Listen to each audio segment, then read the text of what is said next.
La conclusion est une étape importante durant le processus de vente. Pourtant, ça reste une étape qui est parfois délicate. Entre la peur de rater la vente du côté du vendeur et la peur de s'engager du côté de l'acheteur, sachant que si l'acheteur est bien guidé jusqu'à la fin, il sera content de faire l'achat de votre produit. Ça signifie qu'il suffit parfois d'un détail de trop pour faire rater toute une vente qui a pourtant bien commencé. Après avoir vu cette vidéo, vous serez en mesure de savoir quand il faut conclure, repérer les signaux d'achat et comment conclure efficacement. Générique.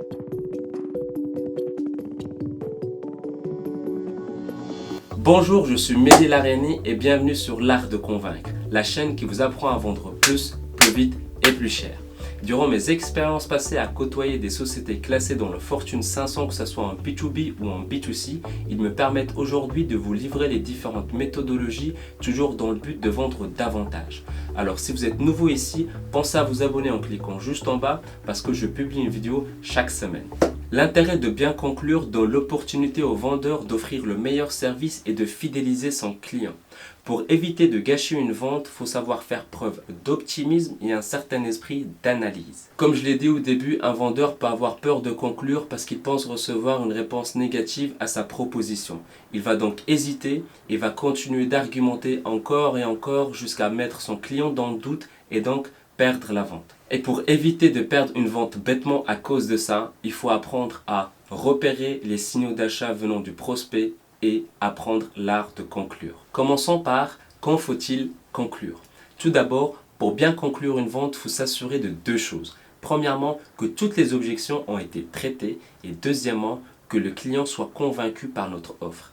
Et la question que vous êtes en train de vous poser, c'est comment savoir si notre client est suffisamment convaincu par notre offre ou pas. Si ça fait un moment que vous êtes commercial, vous avez certainement remarqué les différents signaux d'achat qui reviennent. Et si vous êtes nouveau, il faut rester concentré durant cette étape parce que c'est à ce moment-là que vous aurez la possibilité de bien interpréter les signaux d'achat. En non-verbal, on retrouve la manipulation du produit ou de l'échantillon, un silence prolongé accompagné d'un hochement de tête.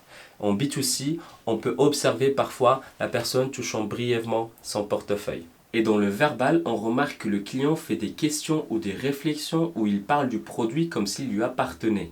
Par exemple, c'est vrai que le modèle 15 pouces est plus adapté pour notre équipe marketing. Et quels sont vos délais de livraison? La garantie, ça fonctionne comment en cas de panne ou de casse? Et si je vous passais commande, est-ce que vous saurez me livrer dans 2 semaines? Etc. On remarque que très souvent ces réflexions sont axées sur le futur. J'ai parlé au début du silence prolongé. Ce qui est compliqué avec ce signal, c'est que ça peut être le signal d'une future objection.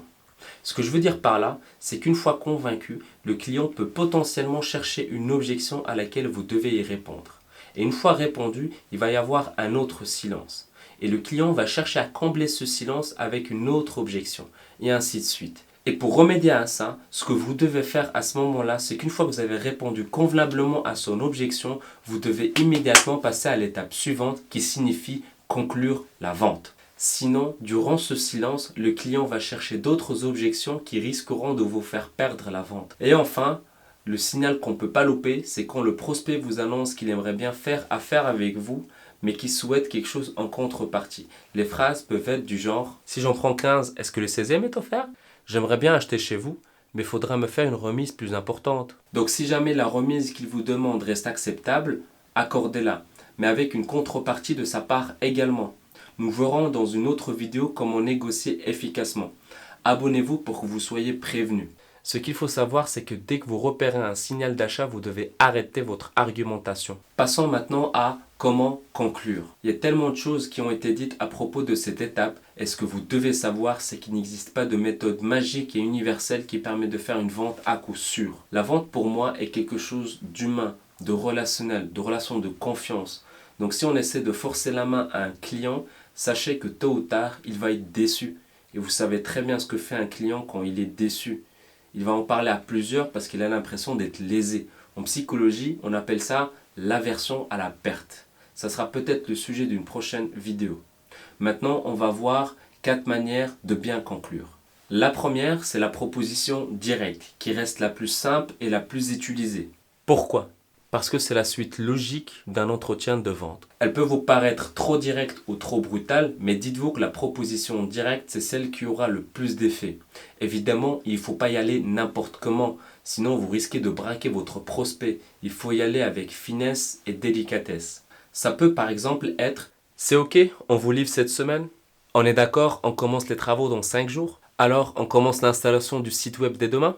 Comme vous l'avez remarqué, pour conclure, on pose des questions fermées, où la réponse est soit oui ou non, parce que le but ici, c'est d'obtenir l'accord final du client. Ensuite, on a les questions alternatives. Il existe 3 avantages pour les questions alternatives.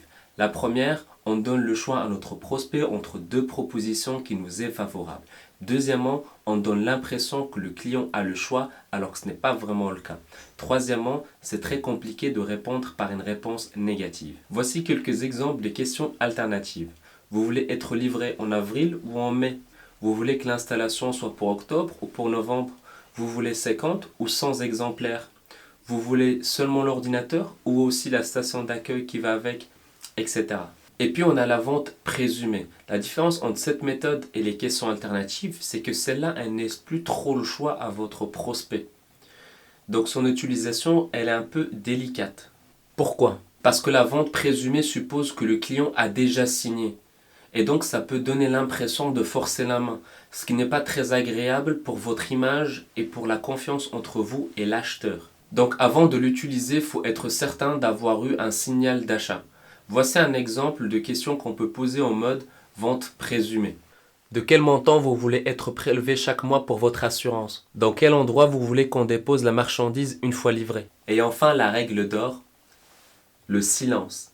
Les vendeurs chevronnés savent que le silence est ultra important dans le processus de vente. On pense aussi qu'il faut rester silencieux juste après avoir annoncé un prix, ce qui n'est pas bon. Parce que le prospect va rompre ce silence en répondant à la dernière chose qu'il a entendue, c'est-à-dire le prix.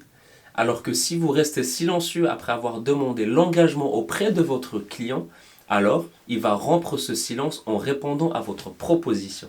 En conclusion, conclure une vente est une étape importante et on est obligé de passer par là pour vendre nos produits ou nos services.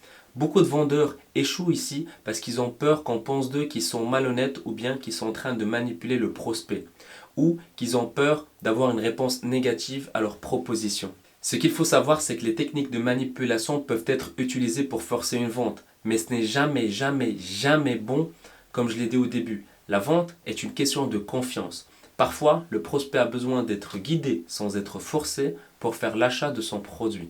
Il y a différents types de profils clients, types de comportements, et parmi eux, il y a ceux qui ont besoin d'être rassurés afin de conclure, ce qui est tout à fait normal. Et concernant la peur des réponses négatives, il n'y a qu'un moyen de le savoir, c'est de passer à l'action. Et puis de toute façon, si vous avez détecté un signal d'achat, il faut directement passer à la conclusion de la vente. En résumé, premièrement, ne vous précipitez pas à vouloir conclure directement si vous n'êtes pas certain d'avoir traité toutes les objections et d'avoir repéré des signaux d'achat.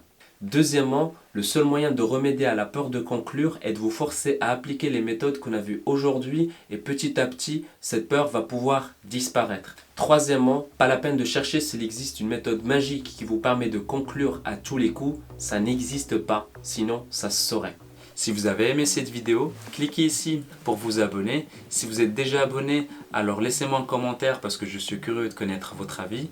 Si vous êtes commercial et vous désirez vendre plus et augmenter votre chiffre d'affaires, alors cliquez juste en bas pour recevoir mon guide qui vous explique comment vendre plus vite et plus cher.